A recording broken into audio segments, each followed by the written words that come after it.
Nous sommes réunis, comme vous le savez, cet après-midi pour auditionner Madame Coralie Chevalier, candidate désignée par le Président de la République aux fonctions de présidente du Haut Conseil de l'évaluation de la recherche et de l'enseignement supérieur, le HCRS, en application des dispositions de la loi organique du 23 juillet 2010 relative à l'application du 5e alinéa de l'article 13 de la Constitution.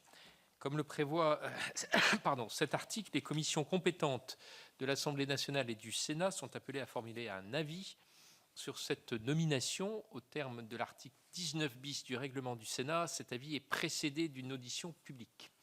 À l'issue de cette audition, nous nous prononcerons par un vote à bulletin secret sans délégation de vote. Vous connaissez les règles. La Commission des affaires culturelles et de l'éducation de l'Assemblée nationale vous a entendu ce matin, je crois, Madame Chevalier.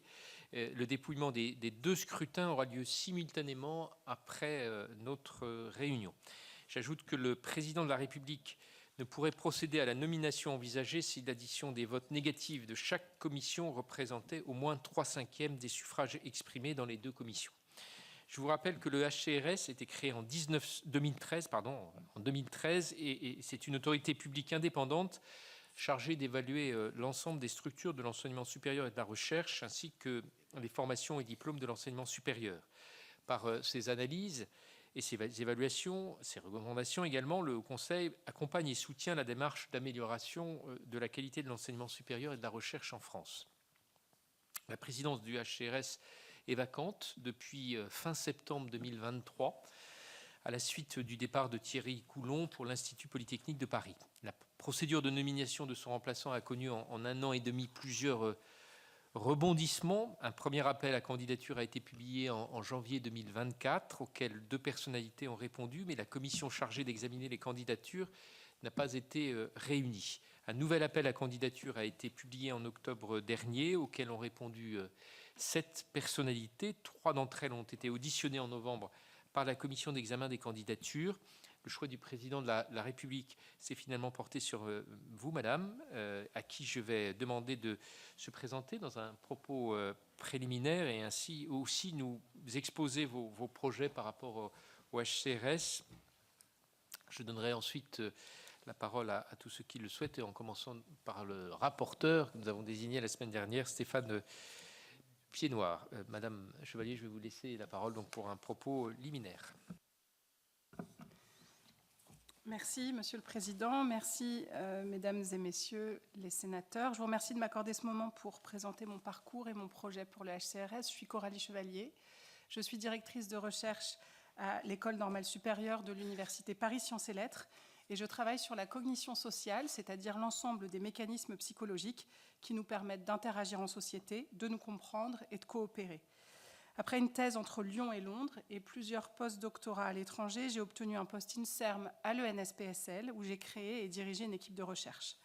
En parallèle de ces recherches, j'ai assumé des responsabilités collectives, d'abord en tant que directrice des études de mon département, puis en tant que vice-présidente de formation à l'université PSL et aujourd'hui comme membre du directoire de l'Institut Curie.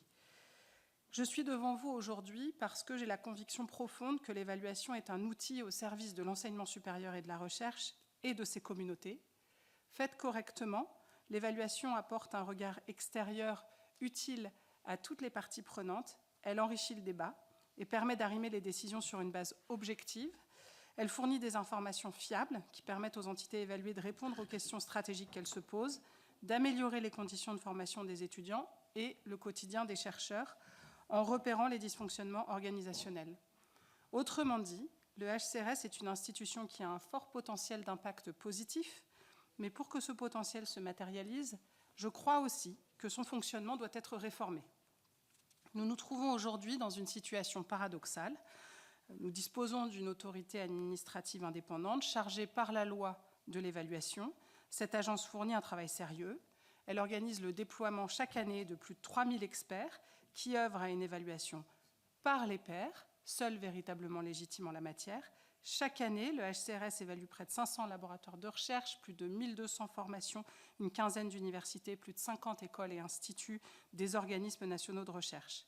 Par la quantité de données collectées et l'approche à 360 degrés qui est adoptée, les rapports tentent de dresser un portrait aussi exhaustif que possible des organismes de recherche, des universités, des formations, des unités de recherche. Le HCRS est donc une institution solide qui s'appuie sur un ensemble de procédures transparentes, rigoureuses, impartiales, établies collégialement et qui sont conformes aux standards internationaux. Alors, je parle de paradoxe parce qu'en dépit de ces forces, il faut aussi reconnaître que les évaluations du HCRS peinent à susciter l'adhésion et par conséquent à avoir un effet transformant sur le système. Ce constat, ce n'est pas le mien seulement, ce constat est très largement partagé. Il s'agit maintenant de se demander pourquoi. Alors l'hypothèse un peu paresseuse est de considérer que les enseignants-chercheurs et les chercheurs sont hostiles, réfractaires à toute forme d'évaluation. Mais cette hypothèse ne résiste pas aux faits. Les communautés académiques, dont je fais partie, sont habituées et même partie prenante de différentes formes d'évaluation. Publier un article scientifique impose de se soumettre à l'évaluation par les pairs. Les financements de projets sont le plus souvent alloués après une phase d'évaluation. Les doctorants et les post-doctorants sont sélectionnés après avoir été évalués. Et le principe même de noter les étudiantes et les étudiants est à peu près universellement accepté comme les aidant à se positionner et donc à progresser. Les chercheurs et les enseignants-chercheurs sont donc évalués régulièrement. Ils sont eux-mêmes évaluateurs et ils voient une valeur ajoutée à une multitude d'activités d'évaluation.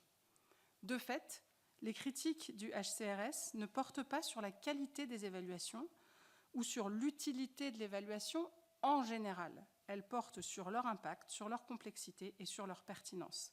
Et je crois qu'il faut prendre au sérieux ces critiques, reconnaître qu'aujourd'hui le processus d'évaluation est trop lourd et réinterroger véritablement le sens de l'évaluation, se demander pourquoi on fait tout ça.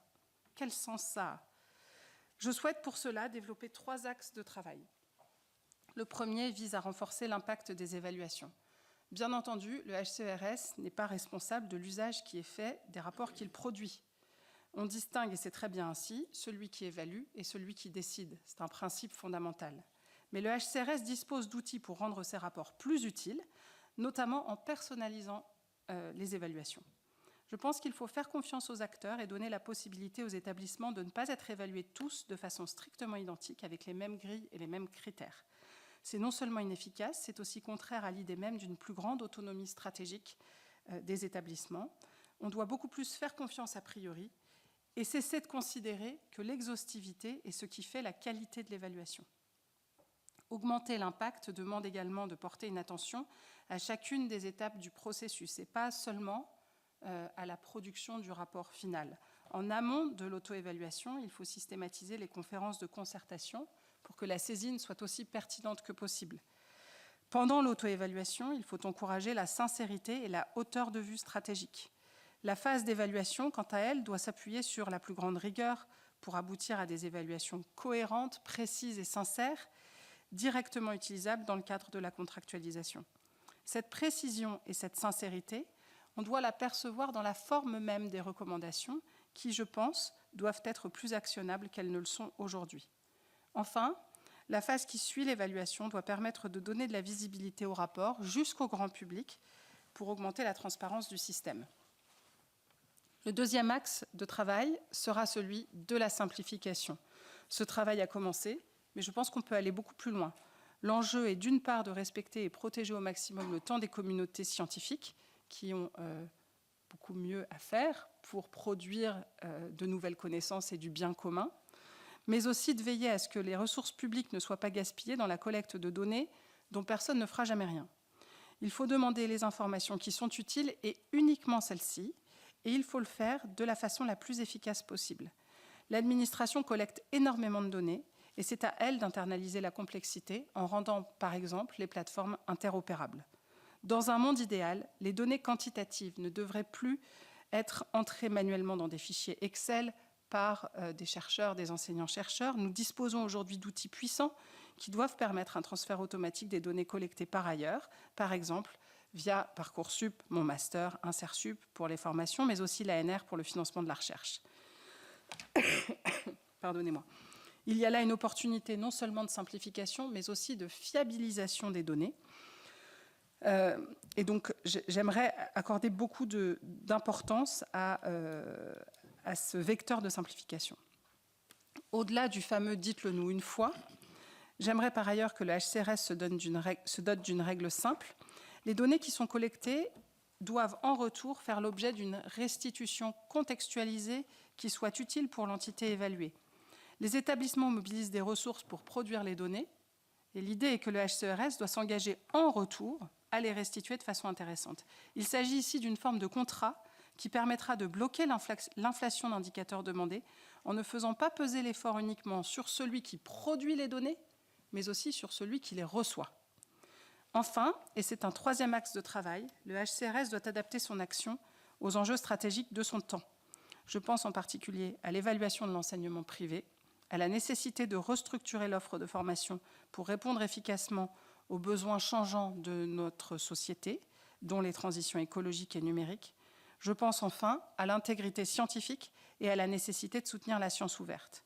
Le HCRS pourra bénéficier pour ce troisième axe du fait qu'il héberge 2 institutions, l'Observatoire des sciences et techniques, l'OST, qui produit chaque année des données agrégées rigoureuses permettant de connaître le positionnement international de la France pour sa production scientifique. Et je fais au passage une parenthèse parce que le rapport annuel de l'OST est paru hier et ce qu'il dit est assez alarmant. De 2010 à 2022, nous sommes passés du 6e rang mondial au 13e rang mondial, alors que l'Italie est restée 7e. Évidemment, c'est tout à fait préoccupant. Le HCRS héberge également l'Office français de l'intégrité scientifique, qui est chargé de la mise en œuvre des missions confiées au HCRS par la LPR dans le domaine de l'intégrité scientifique. L'enjeu principal est de renforcer la fiabilité des productions scientifiques et d'être à la hauteur, quelque part, de la confiance que les citoyens placent dans la science et dans les scientifiques. J'aimerais que le travail de l'Office puisse prendre une place plus grande dans le débat public et que cette question soit traitée plus à fond dans l'évaluation pour qu'il soit clair qu'il ne faut pas confondre quantité et qualité de publication. Les publications dans des revues prédatrices dont le nombre a considérablement augmenté ces dernières années sont un facteur de risque et il convient d'évaluer la façon dont les établissements s'en prémunissent. Par ailleurs, les développements spectaculaires de l'intelligence artificielle dernièrement vont soulever des nouvelles questions d'intégrité scientifique et de souveraineté auxquelles les acteurs devront être sensibilisés et formés. En résumé, mon objectif est d'augmenter la pertinence des évaluations. Les communautés le disent aujourd'hui, le processus est inutilement complexe et lourd. On demande trop d'informations à tout le monde, exactement de la même façon et souvent plusieurs fois. L'évaluation doit être simple et directement utile pour l'ensemble des parties prenantes, les établissements, les directeurs de labo, les responsables de formation, les tutelles, les collectivités territoriales et les citoyens. L'évaluation doit aussi permettre de se confronter à ce qui pose problème et aux dysfonctionnements. Elle doit dire les choses de façon sincère et apporter des recommandations actionnables. Alors, vous l'aurez remarqué, j'ai concentré mon propos sur les défis que le HCRS a à relever, mais j'aimerais conclure en partageant mon optimisme et ce que je pense être les conditions du succès pour ce projet. Premièrement, il faut reconnaître et conserver ce que le HCRS fait bien. Il s'agit d'être lucide sans être flagellant. Deuxièmement, il faut identifier ce qui peut être amélioré, ne pas reculer devant les obstacles, prendre le temps de la conduite du changement et ne pas imposer un modèle unique à tous les établissements. Troisièmement, il faut se donner les moyens d'être exemplaire en rendant le HCRS comptable de ses résultats et meilleur ennemi de la bureaucratisation de l'évaluation. Pourquoi ai-je envie de relever ce défi ? Alors d'une part parce que ma candidature s'inscrit dans la continuité d'une carrière qui a eu pour objectif constant l'amélioration des politiques publiques, et d'autre part parce que je pense que mon profil complet, qui allie une connaissance de l'enseignement supérieur et de la recherche et de ses complexités, une carrière scientifique et une expérience de pilotage et de direction me permettra d'être efficace et crédible si je suis choisie pour présider le HCRS. Je suis convaincue que l'évaluation est un service public, qu'il est utile et qu'il contribue à l'amélioration de tout un écosystème qui lui-même concourt à la formation de la jeunesse et au développement de la science. Je vous remercie de votre attention et je suis prête à répondre à vos questions. Merci Madame. Et les premières questions vont être posées par Stéphane Piednoir. Merci Monsieur le Président. Mes chers collègues, pour rebondir sur ce que vous venez de dire, Madame Chevalier, il faut oser parler de ce qui fonctionne bien et je vais y venir. Peut-être aussi ne pas refuser d'évoquer ce qui fonctionne moins bien, même si ça ne relève pas évidemment de votre propre candidature et que nous avons à évaluer aujourd'hui en quelque sorte. Donc sur la forme, revenir sur la procédure. La LPR, la loi de programmation de la recherche, qui nous avait beaucoup occupé au sein de cette commission, avait permis de clarifier cette procédure de nomination du président du HCRS. Pour rappel, nomination par le président de la République, après appel public à candidature, examen des candidatures par une commission ad hoc qui devait être créée. Sa mise en œuvre relève, c'est le moins qu'on puisse dire, d'une forme de dysfonctionnement assez sévère de la part de l'État qui interroge, qui interpelle, voire qui contrarie, même si encore une fois le grief ne vous est pas adressé directement, mais tout de même, je voudrais rappeler, comme l'a évoqué le président Lafont tout à l'heure, un appel à candidature avait été lancé en janvier 2024, il y a près d'un an, et c'est clos un mois plus tard, à la mi-février, et il revenait alors au Premier ministre de nommer la commission chargée d'examiner ces candidatures. Il n'en a rien été, la procédure a été suspendue sine die, sans que la représentation nationale n'en ait été informée d'ailleurs. Le ministère de l'Enseignement supérieur et de la Recherche a finalement décidé de rouvrir ensuite un nouvel appel à candidature à l'automne dernier, 2024. Et donc, près d'un an et demi après que la présidence du HCRS soit vacante, la situation est d'autant plus incompréhensible que ce Haut Conseil est appelé à jouer un rôle important dans les plusieurs grands chantiers de la politique publique de l'enseignement supérieur dont vous aurez la charge. J'en viens donc au fond, après cette parenthèse sur la forme qui, quand même, nous interroge. Je vous ai entendu sur la nécessité de s'interroger sur le processus d'évaluation, sur son utilité, son impact stratégique, et moins sur ce qui relève du niveau de détail. Vous avez parlé d'inflation d'indicateurs. Je crois que c'est un constat que nous partageons, nous qui allons de temps en temps à la rencontre de nos présidents d'université et plus globalement des responsables de sites d'enseignement supérieur. Cette inflation d'indicateurs est vraiment source de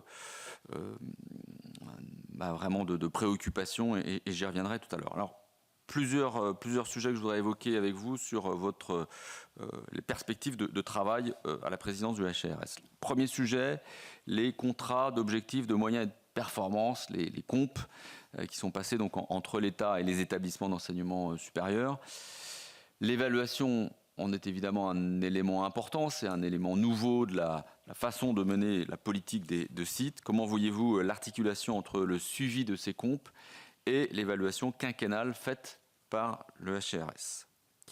Deuxième sujet qui est aussi lié au précédent, c'est l'acte 2 annoncé souvent, régulièrement, l'autonomie des universités.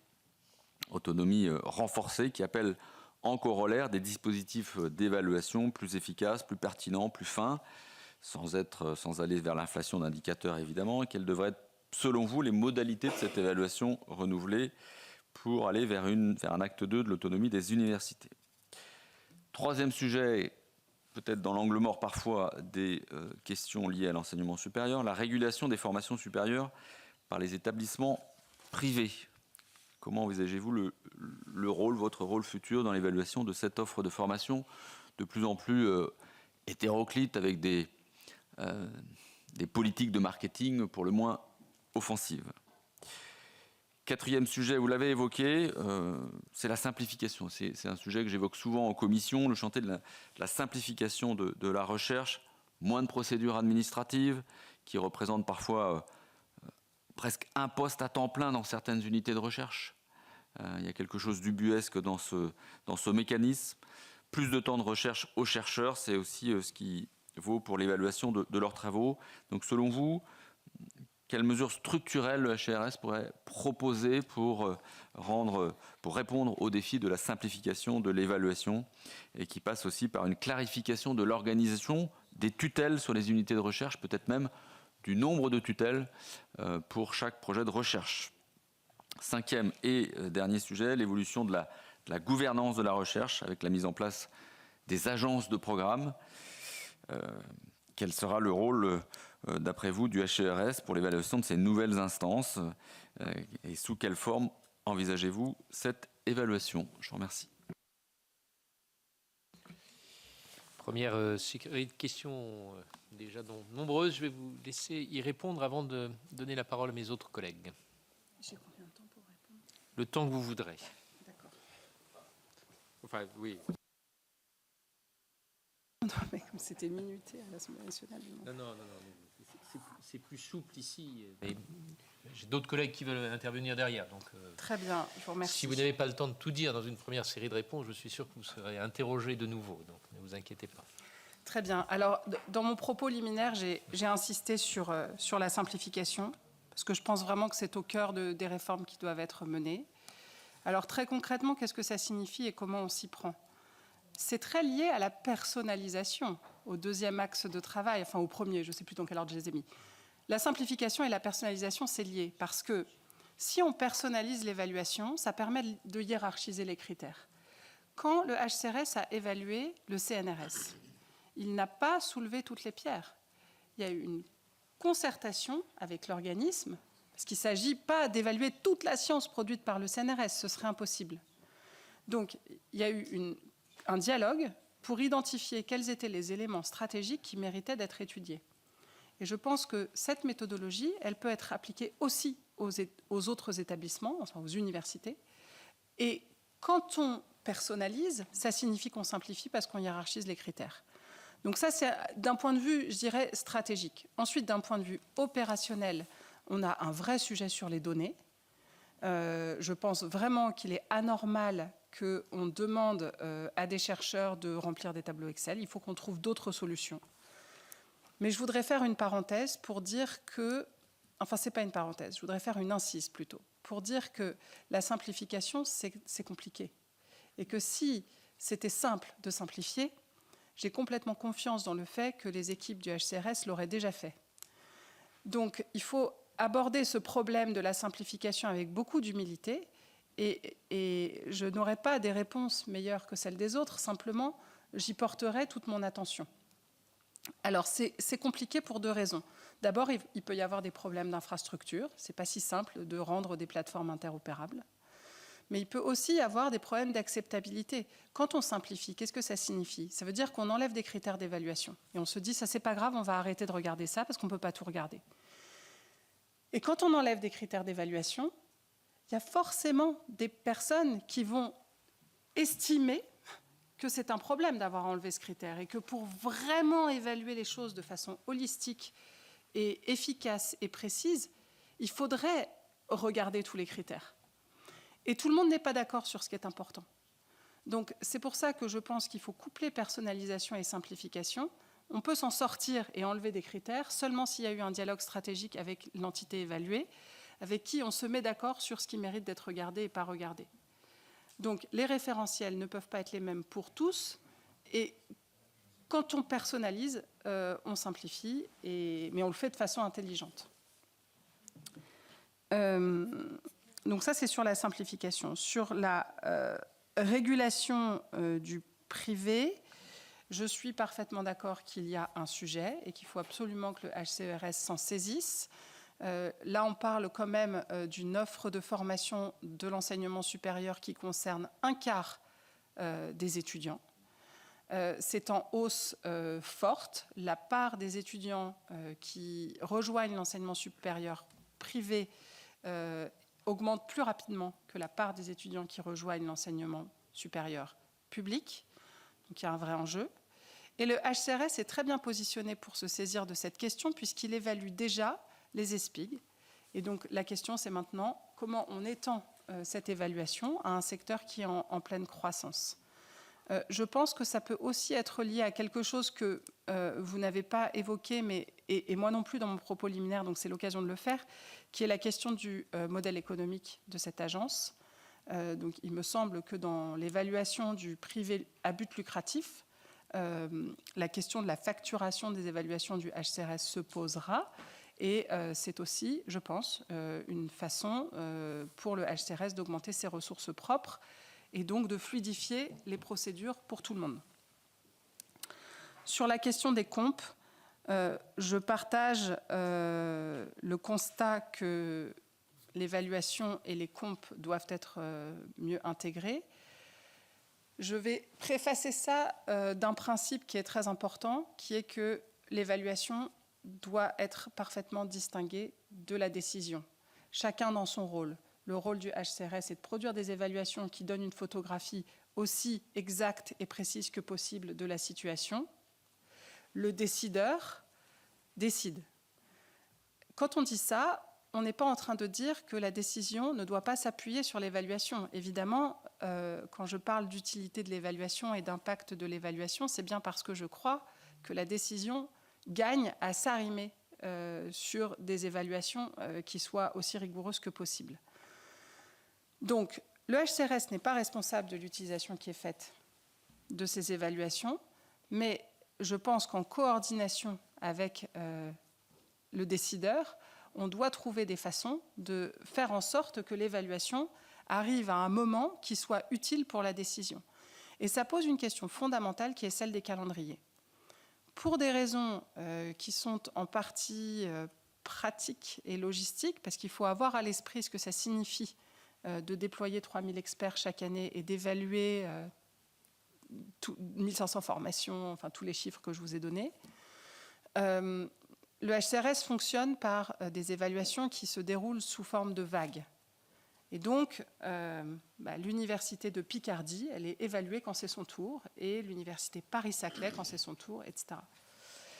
Actuellement, les comptes ne sont pas alignés avec les évaluations.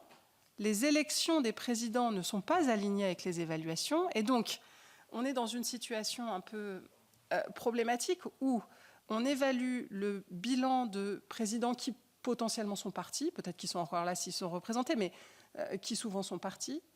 Le dialogue de contractualisation se fait sur la base d'une évaluation qui est à venir ou qui est périmée. Et donc cette situation, elle est sous-optimale, pour le dire gentiment.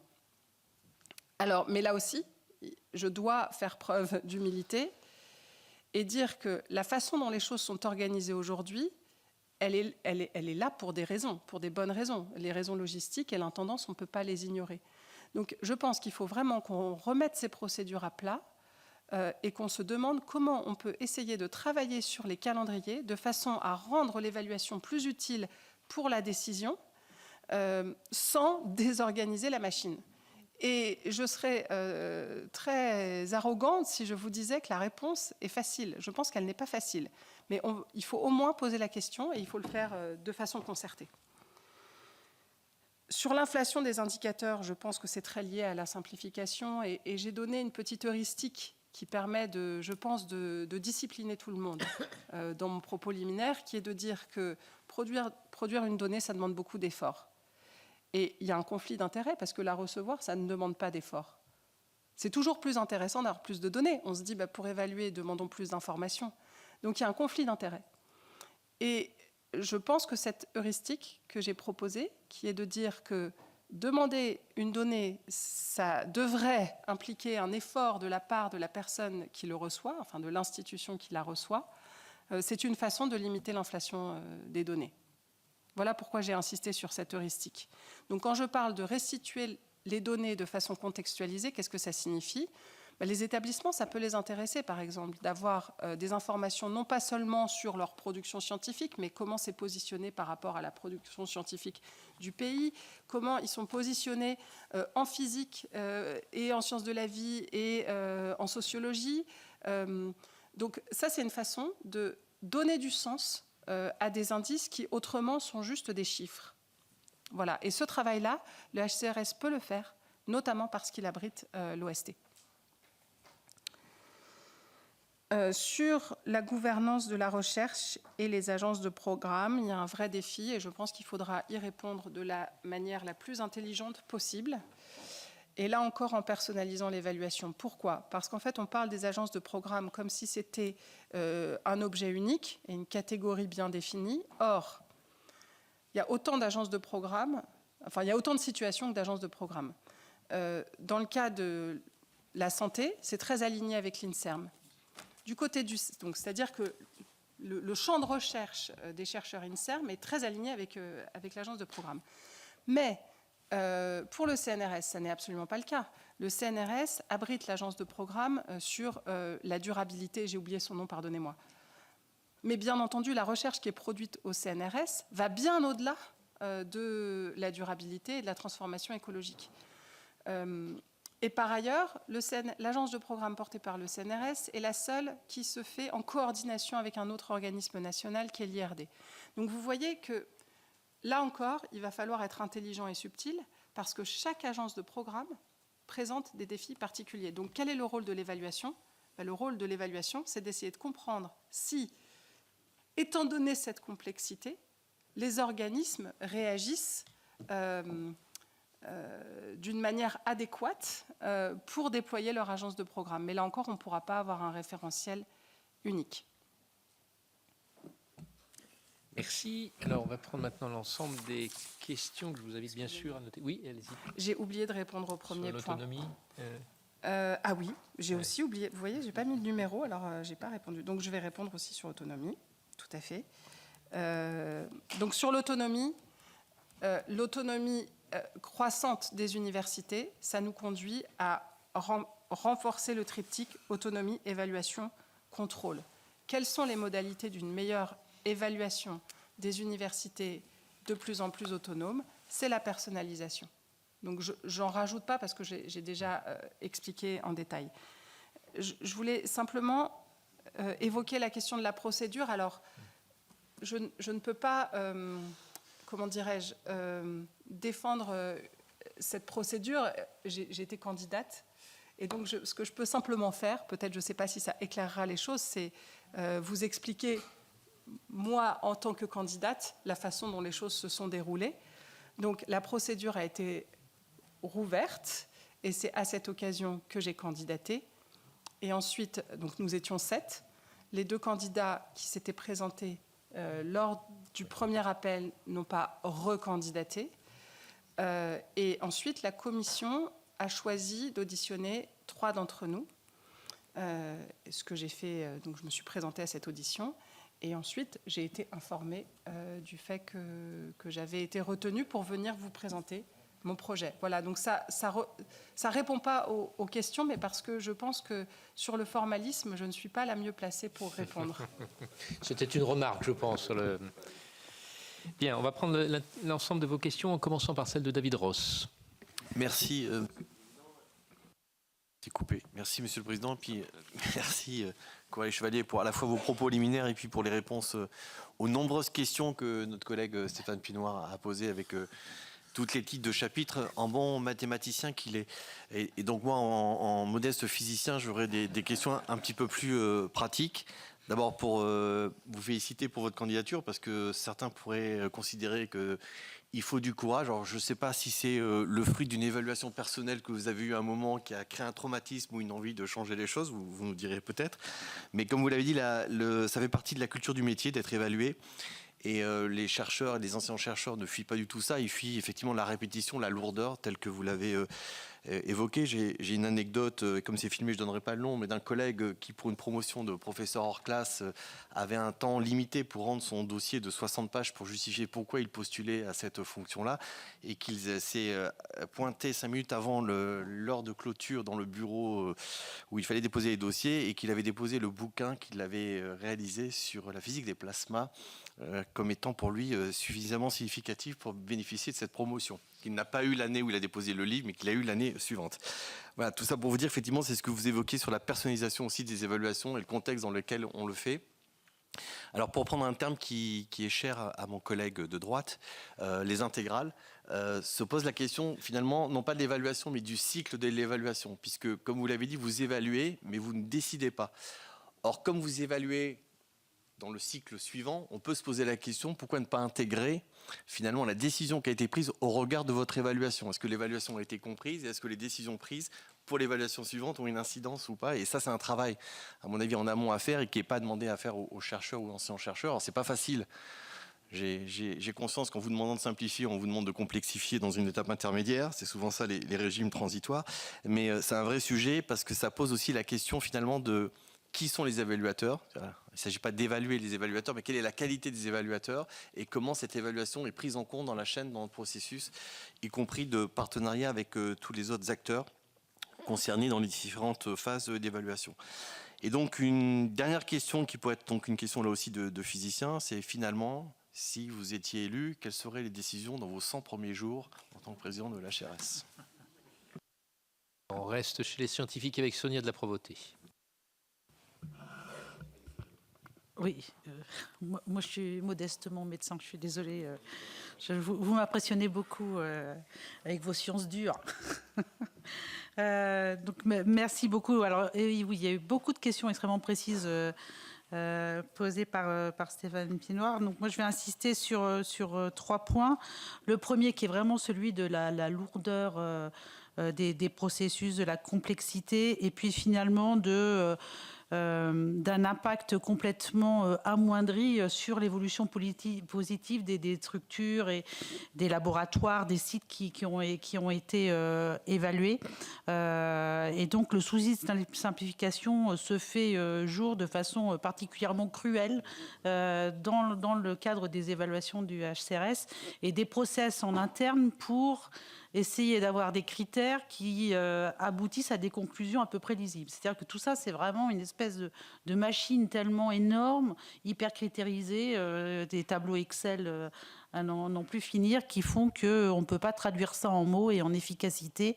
Et je pense que c'est le premier défi auquel il faut faire face au sein du HCRS.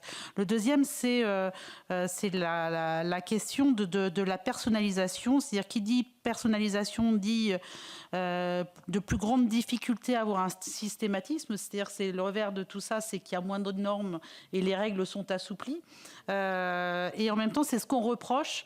On voit bien sur les évaluations qui ont été faites pour les licences et les masters, c'est une déconnexion avec la réalité du terrain. C'est-à-dire que certains reproches sont faits, mais en fait, faute de moyens budgétaires ou de choix budgétaires de l'université, par exemple, en fonction des composantes et des formations, eh bien, il y a des réponses qui ne peuvent pas être positives, mais ça ne dépend pas de la formation qui a été évaluée. C'est d'autres décisions qui se prenaient ailleurs.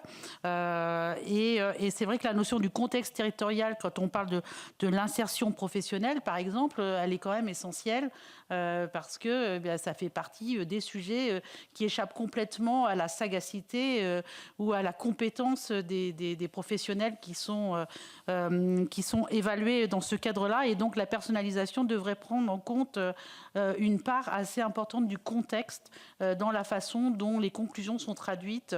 Et je pense que pour les licences et masters, il y a une espèce de levée de bouclier, mais dans les faits, il ne peut pas y avoir des évaluations très favorables sur les laboratoires et très défavorables sur les formations qui forment les chercheurs qui vont aller dans ce même laboratoire, c'est-à-dire et qui viennent de ces formations. Donc à un moment, il faut recontextualiser le tout.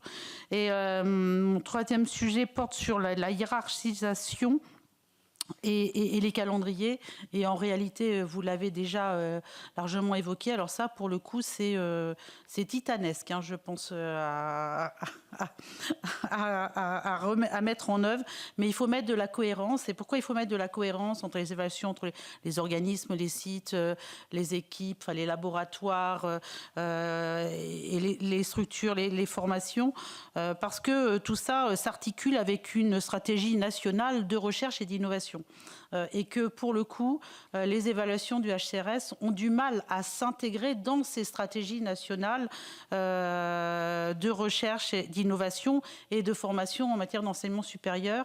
Et donc, comment imaginez-vous le HCRS comme étant partie prenante dans cette grande politique nationale et pas simplement au niveau d'une loi de programmation de la recherche, mais aussi sur des stratégies comme sont celles de l'accompagnement financier de l'innovation. Et je pense à France 2030, par exemple, dans sa composante santé, donc, qui, pour le coup, est très, très identifiée et qu'on vient d'évaluer. Et on voit bien que votre rôle n'est pas pris en compte dans les formations à mettre en place ou à faire évoluer vers des axes qui sont jugés stratégiques et d'intérêt national. Voilà, je vous remercie. Pierre Ouzoulias. Merci, Monsieur le Président. Bonjour, bonjour Madame. Donc, vous avez eu le mathématicien, le physicien, le médecin. Derrière, c'est l'archéologue. Alors moi, ça va être terre à terre. Hein. Voilà, c'est mon niveau. On va même creuser. On va peut-être creuser. Non, terre à terre. Pourquoi? Parce que je vais prendre des exemples, et notamment celui du CNRS que je connais un peu, où il y a déjà de nombreuses évaluations qui sont réservées en interne par le CNRS, notamment par le comité scientifique, et on ne comprend pas pourquoi elles ne sont pas reprises directement par le HCRS, et les collègues ont le sentiment de faire plusieurs fois le même travail. J'ai bien compris que votre objectif, c'était la simplification. Moi, j'avais dit lors d'une commission de la culture, en reprenant le président Pompidou, qu'il faut arrêter d'embêter les chercheurs. Ils sont submergés. Alors c'est la forme sénatoriale de la citation pompidolesque, voilà. Mais ils ont le sentiment d'être accablés, et vous le savez, parce que c'est un secret de polichinelle, de plus en plus, les chercheurs gèrent les évaluations par l'intelligence artificielle. Comme de l'autre côté, la tentation, c'est de juger des évaluations par l'intelligence artificielle, on va finir par mettre 2 ordinateurs dans une même pièce et puis on s'arrêtera. Bon, donc je pense que c'est pas l'intérêt. Je vais prendre un autre exemple, alors là qui est actuel, plus qu'actuel, c'est celui de l'évaluation des formations de la vague E. Et un certain nombre d'universités, notamment en région parisienne, ont vu le HCRS mettre un avis négatif sur la totalité de leur licence. C'est-à-dire que si on suit le HCRS, on ferme l'université. Voilà. Donc, on peut dire après que, bien évidemment, le ministère ne va pas le faire, etc. Mais à quoi ça sert de rendre une évaluation totalement négative dont on sait que de toute façon, derrière, matériellement, il faudra accueillir les étudiants? Voilà. Il y a quelque chose de pas rationnel. Enfin, si je comprends la rationalité, c'est de faire une évaluation qui est un peu théorique, qui reprend un peu en compte les critères du classement de Shanghai, parce que malheureusement, il est prééminent, sans compter du tout sur la mise en œuvre des politiques de recherche. Je prends un exemple, celui de l'Université Nanterre. On lui reproche de ne pas assez internationaliser les étudiants. Mais quand vous connaissez le public de Nanterre, on sait que l'étranger, c'est extrêmement compliqué. Même chose, il y a un sous-encadrement chronique à l'Université de Nanterre. Donc il faudrait absolument que l'évaluation prenne en compte. Et je trouve que ce que vous avez dit dans le conflit d'intérêts est très fort. Et je pense que le rééquilibre, il peut être obtenu en demandant du HCRS la justification des critères. Pourquoi vous demandez ça? Et deuxièmement, comment vous allez prendre en compte les critères que vous nous demandez dans le cadre d'un environnement de la recherche que vous connaissez peut-être pas. Et ça permettrait de relativiser les choses. Ensuite, 2 petites questions, parce que vous le savez, avec Laure Darcos, on a beaucoup travaillé sur l'intégrité scientifique et la science ouverte, et sur la place de la langue française dans les sciences. Nous sommes horrifiés ici, je crois que je peux parler au nom de la Commission, de voir la place du français de plus en plus réduite dans la production scientifique. Et ça, quand une langue n'est plus utilisée dans tous les secteurs de la connaissance, elle est en voie de disparition. Et je pense que l'évaluation est fondamentale, parce que bien évidemment, dans les critères que vous imposez, le choix du support et le choix de la langue est déterminant pour tous les processus qui sont après. Voilà, je vais m'arrêter là pour laisser des questions alors sur la science ouverte. Mathilde Olivier. Merci, Monsieur le Président, et merci pour vos propos introductifs et puis les réponses à la première série de questions. J'ai noté que vous avez commencé par dire que vous veniez des sciences cognitives et que celles-ci avaient et que ces travaux amenaient notamment à travailler sur notre compréhension et notre coopération mutuelle dans un monde de plus en plus clivé et où notamment la recherche, les faits scientifiques sont de plus en plus mis en cause. C'est aussi c'était des propos intéressants, et vous avez brossé un paysage assez exhaustif. Vous avez déjà répondu en partie sur le privé lucratif, donc je vais pas revenir là-dessus.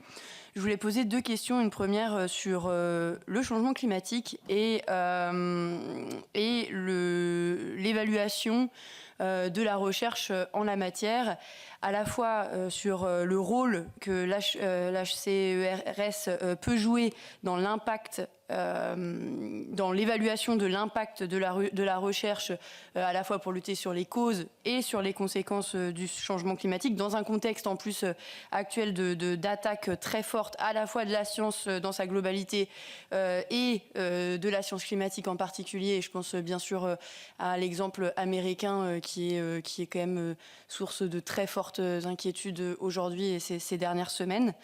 Donc voilà, quelle place pour l'évaluation des causes, des conséquences du changement climatique, de comment la recherche française travaille sur ces questions au sein de l'HCERS, pardon. Et puis une deuxième question sur l'évaluation de la recherche et de l'excellence scientifique, qui est débattue à l'échelle française et à l'échelle européenne, internationale aujourd'hui.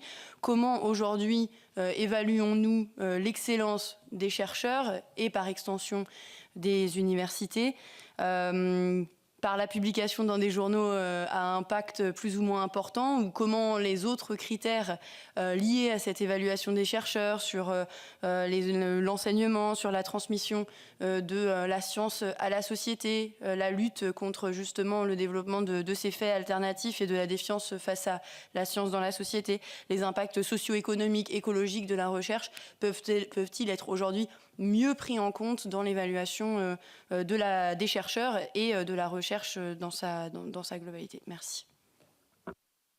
Question de Laure Darcos sur la science ouverte. Non, j'attendais quand même savoir si mon cher collègue allait poser la question. Madame, déjà vous dire que ça n'est bien sûr pas un critère, mais moi je serais très fière que vous soyez la première femme à la tête du HCERS.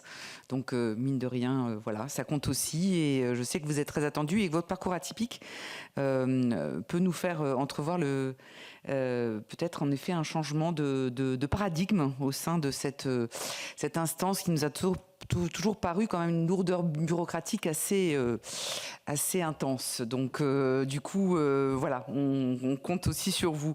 Oui, en fait, pour revenir sur ce que disait mon collègue Pierre Ouzoulias, dans le cadre de la loi de programmation de recherche, on avait même eu envie, était tenté de mettre l'Office français de l'intégrité scientifique, l'Office, à l'extérieur en fait du HCERS, parce que on a vraiment l'impression que on ne traite pas vraiment cet office, ou en tout cas on n'en voit pas du tout les évaluations, et c'est bien dommage parce que après ce qui s'est passé au moment du Covid notamment, on tient bien évidemment à cette intégrité scientifique. Et puis sur la science ouverte, on a en effet commis ensemble un rapport. On a parlé beaucoup d'open science, d'open source avec le sommet de l'IA. Nous souhaitons quand même, nous aussi, continuer à croire aux publications professionnelles, aux éditeurs professionnels, et qu'on ait la possibilité de ne pas forcément tous plonger dans le fameux modèle diamant qui pose des problèmes. Et là-dessus, on n'a jamais eu de retour de la rue Descartes, des évaluations qu'on aurait pu faire justement sur les modèles vertueux qui existent par ailleurs et qu'il faudrait pouvoir continuer, à mon avis, à prendre en compte entre la chronologie des 6-12 mois et la progressivité vers l'open science. Et on sait que beaucoup de grands établissements publics, malheureusement, sont en train de plonger dans ce modèle unique qui, à mon avis, en plus coûte beaucoup plus cher à l'État que ce qui était auparavant. Voilà, merci. Karine Daniel. Merci. Moi, j'avais une petite question sur la publication du rapport de l'OST que vous avez évoqué, qui est paru hier. On peut le regretter, on peut le constater dans une indifférence un peu générale. Et ce rapport, comme les derniers, malheureusement constate une dégradation de la place de notre pays dans le concert de la recherche mondiale. Alors ma question, elle est simple et à la fois très difficile. C'est comment est-ce qu'on peut donner plus de visibilité à ces données, à ces chiffres, notamment pour qu'ils soient pris en compte par l'exécutif pour améliorer les conditions de production de la recherche, parce que c'est aussi notre travail. On est ici dans une commission qui défend les budgets recherche, qui les analyse, et c'est un levier, c'est pas le seul levier, mais en tous les cas, c'est une question qu'on peut légitimement se poser. Voilà, je crois que toutes les questions ont été posées. Je vais vous laisser y répondre. Merci beaucoup pour la qualité de vos questions. J'espère y répondre de façon satisfaisante et pertinente. Vous avez, Madame la sénatrice de la Provoté, parlé de lourdeur et complexité qui conduisent à ce que l'impact soit amoindri. J'ai évoqué certaines pistes de simplification et je pense que vous avez raison de souligner que ces chantiers sont immenses. Et je pense que les pistes que j'ai en tête aujourd'hui, ce sont des pistes que, je dirais, n'importe qui peut avoir. Et ce que je crois vraiment, c'est que si j'ai l'honneur de présider cette institution, j'aurai d'autres idées en étant au contact des équipes qui font le travail. Donc ce n'est pas une façon de botter en touche, c'est simplement pour apporter un élément supplémentaire, puisque j'ai déjà donné des pistes assez concrètes de comment je voyais les choses en termes de simplification. Mais je suis persuadée qu'une fois qu'on travaille ensemble et qu'on est à l'intérieur de l'institution, on a de nouvelles idées de simplification. Par ailleurs, j'ai beaucoup parlé de choses qui relèvent uniquement du HCRS, et je pense qu'on peut aussi simplifier en se mettant d'accord entre parties prenantes. Pour prendre un exemple très concret, on peut imaginer qu'en coopérant avec, par exemple, les collectivités territoriales, on élimine des redondances. Donc le Grand Lyon finance la recherche parce que la région donne des fonds à la recherche et forcément, cette collectivité est intéressée à savoir si elle a eu raison ou pas de financer la recherche. Donc il y a une évaluation qui est faite. Peut-être que si on se met autour de la table et qu'on réfléchit de façon concertée aux indicateurs dont la région lyonnaise a besoin, on pourra simplifier aussi de cette façon-là. Ce que je veux dire par là, c'est que la simplification et l'augmentation d'évaluation et des critères d'évaluation, ce n'est pas le simple fait du HCRS. Donc je prends un deuxième exemple. L'INSERM évalue ses unités de recherche et on peut s'interroger sur la pertinence de cette double évaluation dans un contexte où le HCRS évalue aussi. Donc, je pense qu'on va trouver des nouveaux outils de simplification en sortant du HCRS et en mettant différents évaluateurs autour de la table pour se dire, voilà, comment est-ce qu'on peut procéder pour que l'évaluation produite par le HCRS soit utile au-delà du HCRS. Voilà. Sur la personnalisation, je suis d'accord que c'est un exercice d'équilibriste. Parce qu'en fait, pourquoi est-ce qu'on est tenté d'avoir un référentiel unique ? C'est parce que quand on a un référentiel unique, on a cette impression d'égalité. Et ce n'est pas qu'une fausse impression. Si on évalue tout le monde avec les mêmes critères, alors on peut mieux comparer. Mais l'égalité, ce n'est pas l'équité, et vous l'avez souligné. Donc nous, ce qui nous intéresse en tant qu'évaluateur, ce n'est pas d'utiliser les mêmes critères pour tout le monde, c'est d'utiliser des critères qui permettent d'avoir une vision équitable de la situation. Alors, comment est-ce qu'on peut faire pour garder une forme de comparabilité des référentiels et des situations ? On peut imaginer qu'on se mette d'accord collectivement sur le fait que certains critères vraiment s'appliquent à tout le monde. Alors, on a besoin que les formations apportent des compétences aux étudiants, par exemple. Ça, on devrait tous se mettre d'accord sur le fait que c'est un objectif. Je pense qu'on peut tous être d'accord sur le fait que on a envie que les formations d'enseignement supérieur amènent à l'insertion professionnelle. Et d'ailleurs, c'est le cas.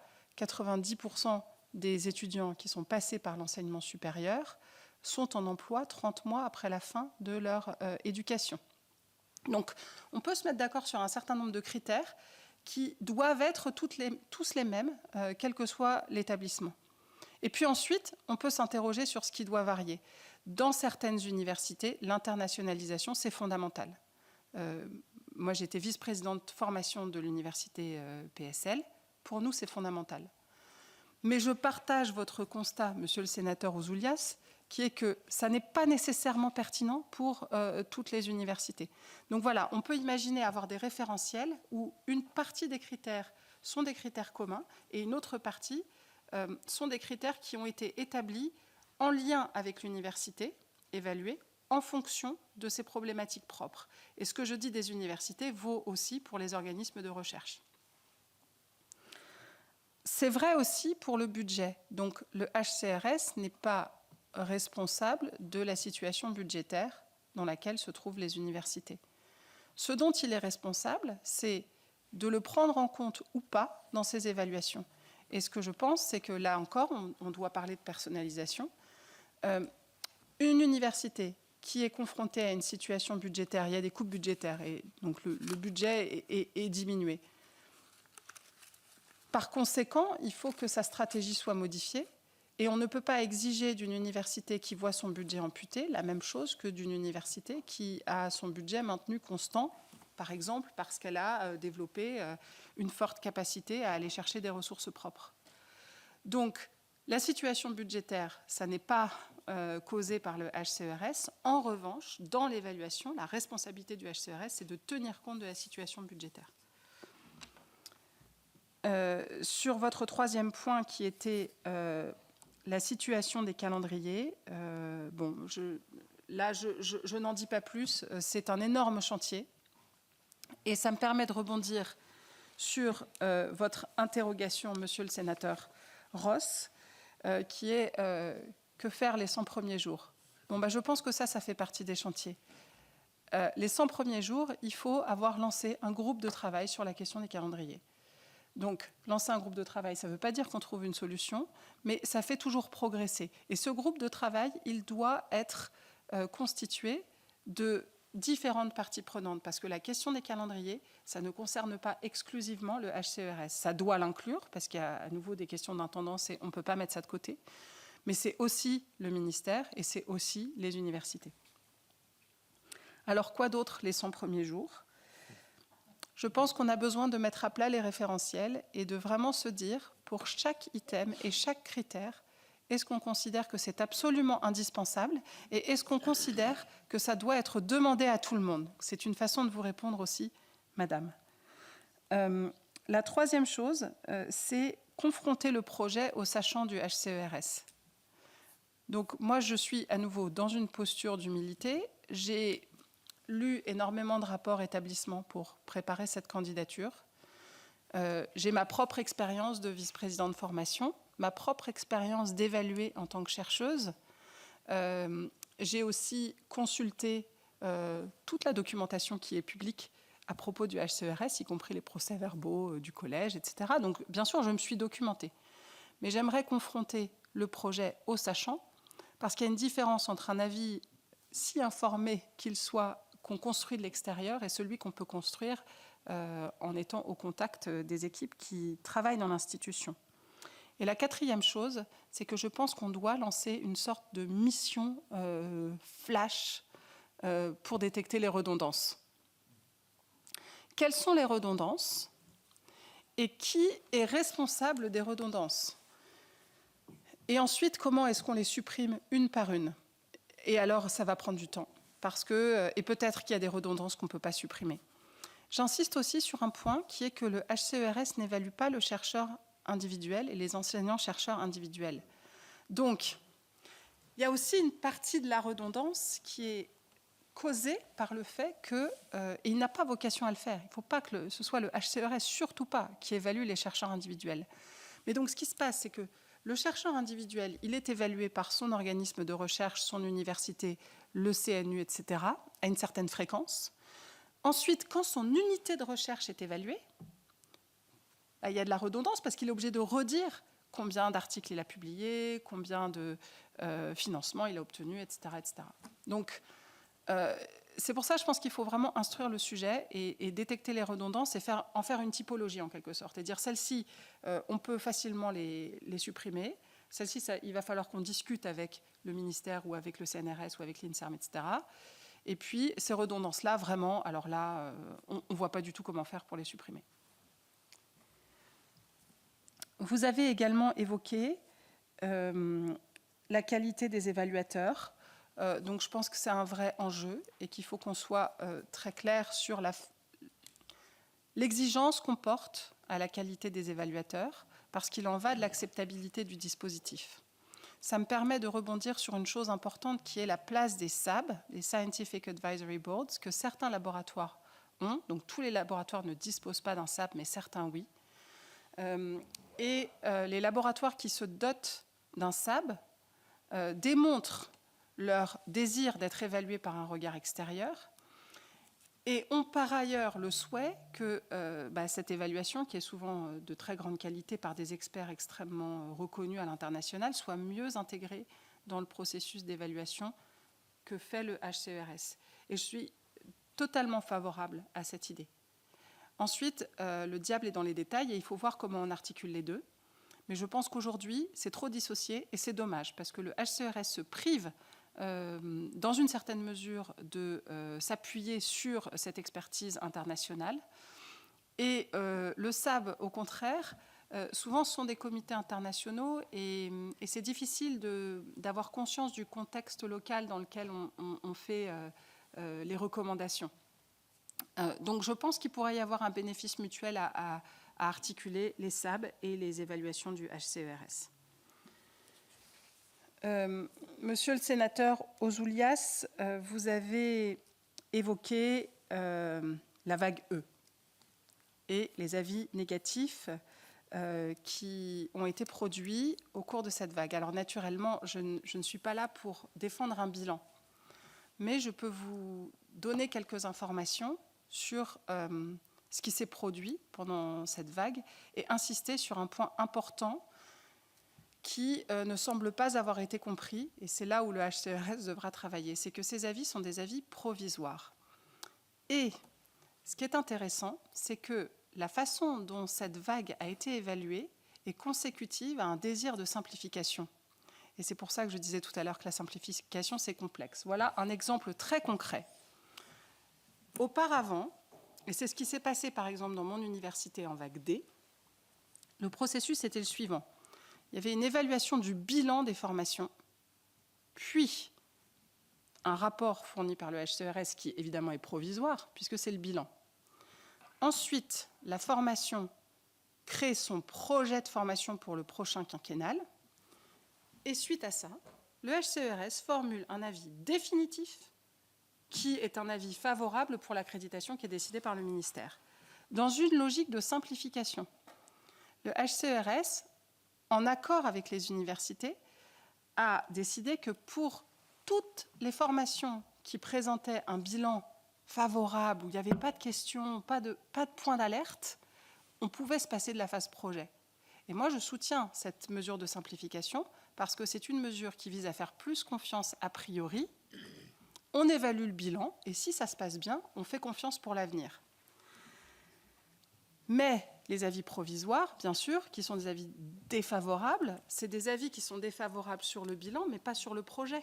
Donc il y a une partie de ces avis défavorables dont on espère qu'ils vont évidemment être transformés en avis favorables parce que le projet intègre une modification dans l'organisation de la formation.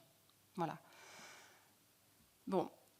Il ne faut jamais perdre l'occasion d'une crise. Donc, c'est l'occasion de s'interroger sur pourquoi est-ce que le message ne passe pas comme ça et qu'est-ce qu'il faut modifier pour que ce soit mieux compris. Et puis, qu'est-ce qu'il faut modifier aussi, parce que je ne veux pas simplement dire que tout est une histoire de pédagogie, qu'est-ce qu'il faut modifier aussi pour que on prenne mieux en compte la situation des territoires et le fait que, en effet, l'insertion professionnelle est plus difficile dans certains territoires que dans d'autres, que certaines universités accueillent des publics qui sont plus défavorisés et donc pour ces universités, l'accompagnement à la réussite, c'est davantage un défi. Et dans cette évaluation, il faut tenir compte de la stratégie et évaluer la stratégie des universités pour répondre à leurs défis propres. Et là encore, pour ça, il faut personnaliser l'évaluation. Sur l'intégrité scientifique et la langue française, je vais répondre, mais aussi en vous répondant, Madame la sénatrice Olivier, parce que la question de la langue de publication, elle pose en fait la question plus large de l'évaluation différenciée des disciplines. Est-ce qu'il faut évaluer toutes les disciplines de la même façon? À l'évidence, la réponse est non. Par exemple, il serait étonnant, pour ne pas dire décalé, d'évaluer la production en anglais des juristes qui travaillent sur le droit français. Pour le droit, les publications en français, elles ont tout leur sens. Donc on voit bien qu'il y a des variations disciplinaires qui doivent être prises en compte pour la langue de publication. Mais ces variations disciplinaires, elles doivent aussi être prises en compte pour le format de publication. Dans le monde entier, en histoire, on publie des livres. On publie aussi des articles, mais on publie des livres. Mais en physique, par exemple, la place du livre n'est pas du tout la même. Des livres sont produits en physique, mais très souvent, ce sont des livres qui sont des manuels à destination des étudiants, qui ont une utilité, mais enfin, c'est pas on ne repousse pas les frontières de la connaissance, on synthétise la connaissance, ou des livres de vulgarisation scientifique. Tandis qu'en histoire, le livre, c'est la contribution scientifique. Il faut également tenir compte des spécificités disciplinaires et même des spécificités des sous-champs disciplinaires quand on utilise la bibliométrie. Donc vous avez posé la question de comment on décide de l'excellence, qu'est-ce qu'on compte au fond? C'est compliqué. Je vais prendre juste un exemple, qui est un exemple en mathématiques. On ne peut pas traiter toutes les mathématiques de la même manière. Il y a une différence entre les mathématiques fondamentales et les mathématiques appliquées. Si un mathématicien développe un outil statistique, cet outil statistique il va être utilisé par plein de champs disciplinaires différents, des physiciens, des psychologues. Et donc l'article qui a conduit au développement de l'outil statistique, il va être très cité. Donc si on s'en tient à ce calcul froid, cet article, il a un fort poids, un fort impact. En revanche, la découverte en mathématiques fondamentales, qui a elle-même permis de développer ce nouvel outil statistique, cette découverte, elle va être citée une fois par la personne qui développe l'outil statistique. Donc il s'agit juste là, c'est cet exemple pour vous indiquer qu'il faut être très subtil quand on évalue et que l'analyse, elle ne peut pas être purement quantitative. Au passage, c'est pour cette raison que l'analyse coûte cher et que l'évaluation coûte cher. Parce que si on pouvait s'en tenir uniquement à l'analyse quantitative, ce serait très simple. On pourrait juste analyser les taux de citation et se dire que ça nous donne une bonne idée de l'impact scientifique des laboratoires de recherche et des chercheurs. Donc je prends aussi ce dernier exemple pour insister sur le fait que je pense qu'il faut aussi éviter les distinctions simplistes SHS contre sciences dures. Au sein des SHS, on doit tenir compte des champs disciplinaires. Le livre n'a pas la même place en histoire, en économie. Le français a une place différente en littérature et en psychologie. La place de la bibliométrie, elle est différente pour les sciences de la vie et les mathématiques fondamentales. Bref, il faut beaucoup de nuances et beaucoup de finesse et se souvenir du sens de l'évaluation. Pourquoi est-ce qu'on fait tout ça? Moi, j'aimerais beaucoup que ce soit un peu un leitmotiv, un slogan. Pourquoi est-ce qu'on évalue? Et à chaque fois qu'on se dit, est-ce qu'on ajoute un critère? Est-ce qu'on demande ça? Pourquoi est-ce qu'on évalue? À quoi ça sert? Sur l'intégrité scientifique, pardon. Sur l'intégrité scientifique, vous avez mentionné l'importance de l'office. Je pense qu'on a besoin que l'office soit plus présent dans le débat public. Et alors, pourquoi l'intégrer au HCERES? Je sais que ça a été débattu. Et en fait, la question, c'était même, est-ce que c'est une phase d'incubation et ensuite l'office prend son envol, en quelque sorte?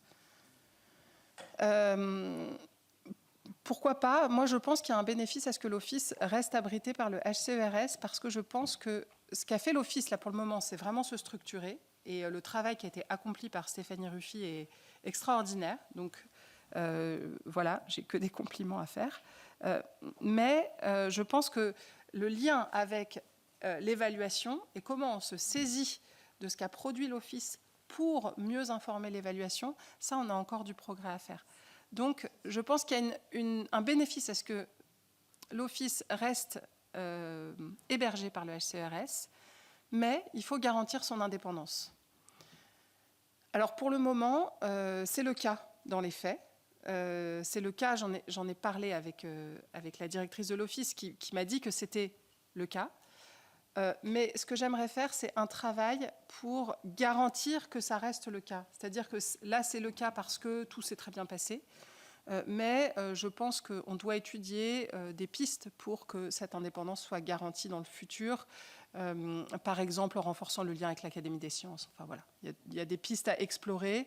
Et là, je n'ai pas d'avis du tout préconçu. Et il faudra voir avec l'Office.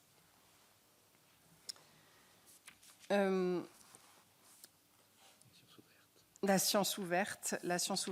Donc, Madame la sénatrice Darcos, la science ouverte, c'est un enjeu fondamental, on est d'accord. Et en effet, on s'était dit que la science ouverte, ça allait réduire les coûts.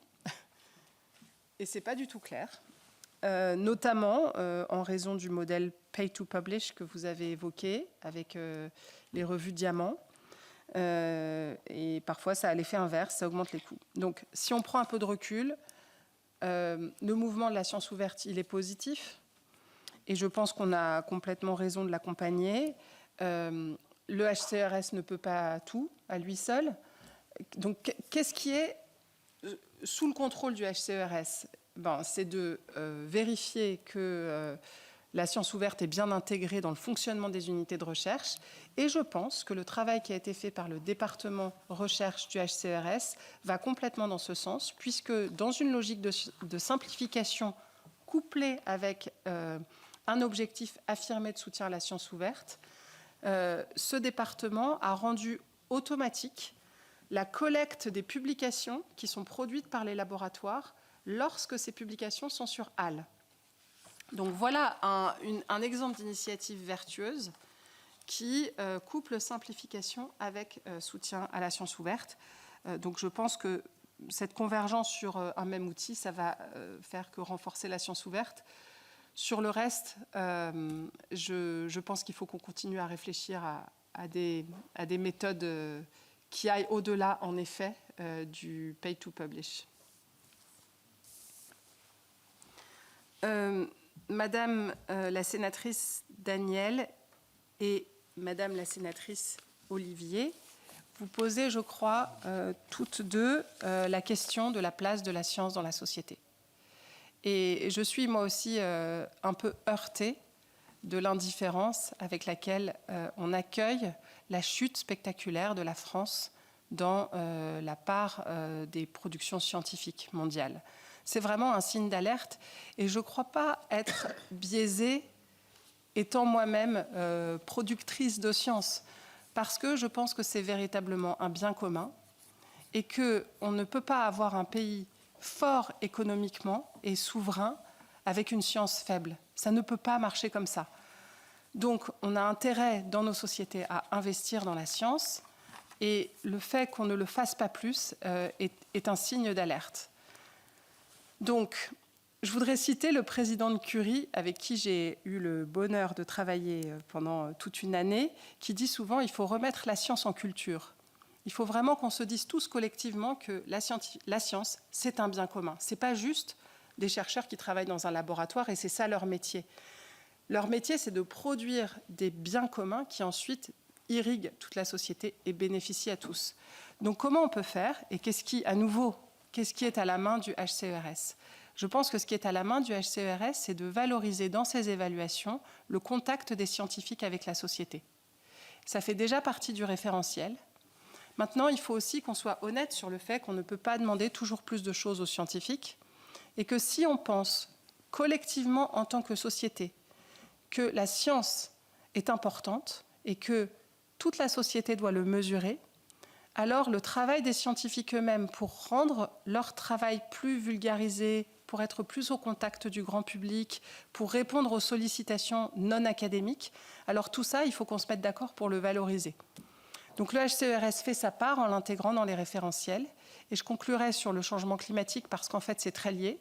Là aussi, ça fait partie des référentiels. C'est même un critère à part entière depuis la vague, je ne veux pas dire de bêtises, mais je crois que c'est depuis la vague D. Donc c'est bien pris en compte. Et c'est une façon, à l'échelle du HCERES, de montrer que ces questions sont importantes. Je vous remercie. J'espère avoir répondu à toutes les questions. Je le crois. Merci, madame, pour la précision de vos réponses. On va vous libérer